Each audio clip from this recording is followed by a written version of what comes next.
সর্বনাশ, এবার সিনচার মার গলায় যাওয়ার সাথে সাথে সিনচা ক্লাসে পাস হয়ে গেল। আর এই কথাটা তো আমাকে বলতেই হবে। তোর মুখে বেশি গন্ধ, তার লেগে তুই ছটফট করছিস। এতে মুখে লেপি দিলাম লেখা কলগেট। ফালতু আমি 60,000 টাকা চোখ করে 80 লাখ টাকা হারালাম।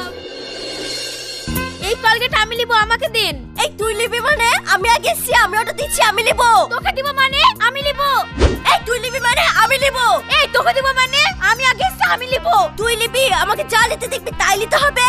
আমি লাল শাড়ি পরে এসছি, তোকেও লাল শাড়ি পরে আসতে হবে। আমি কলগেটটা নিব বলছি, তোকেও নিতে হবে। তোর এই ছুচুমু স্বভাব যাবে না, না?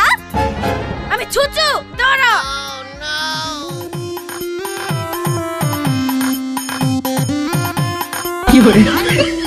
তোর মুখে বেশি গন্ধ, তার লেগে তুই ছটফট করছিস। এতে মুখে লেপি দিলাম লেখা কলগেট।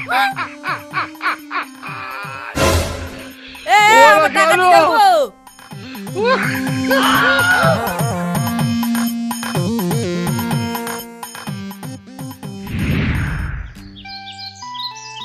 আরে রাশিদ, এই বোদের জ্বালায় তো জ্বলি পুড়ি মরি কেন? আজ শুনলো নাকি তোর বউ আমার বোর মুখে কলগেট লেপি দিছে।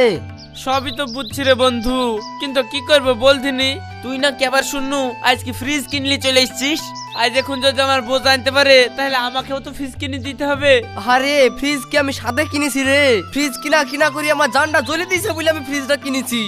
যা করেছিস ভালো করেছিস, দেখিস জানতে পারে এই কথা আমার বোর কানে না উঠে।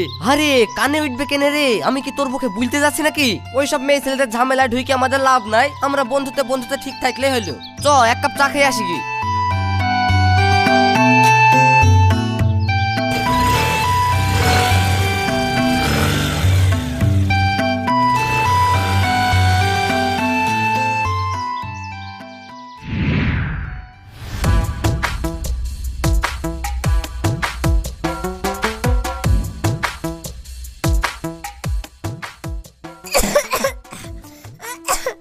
কি রে রওশন, তুই এইভাবে কাশছিস কেন?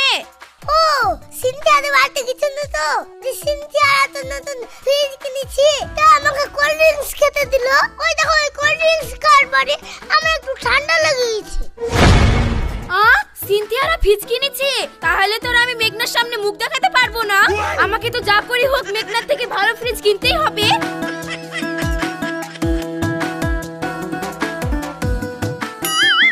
ওগো, তোমার কাছ থেকে আমি কোনোদিন কিচ্ছু চাইনি।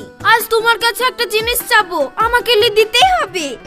আরে সর্বনাশ, আবার এইভাবে আমার কাছে ভালোবেসে এসছে, তার মানে নিশ্চয়ই কোনো মতলব আছে। ওগো, কথা বলছো না কেন? হ্যাঁ কি বলছো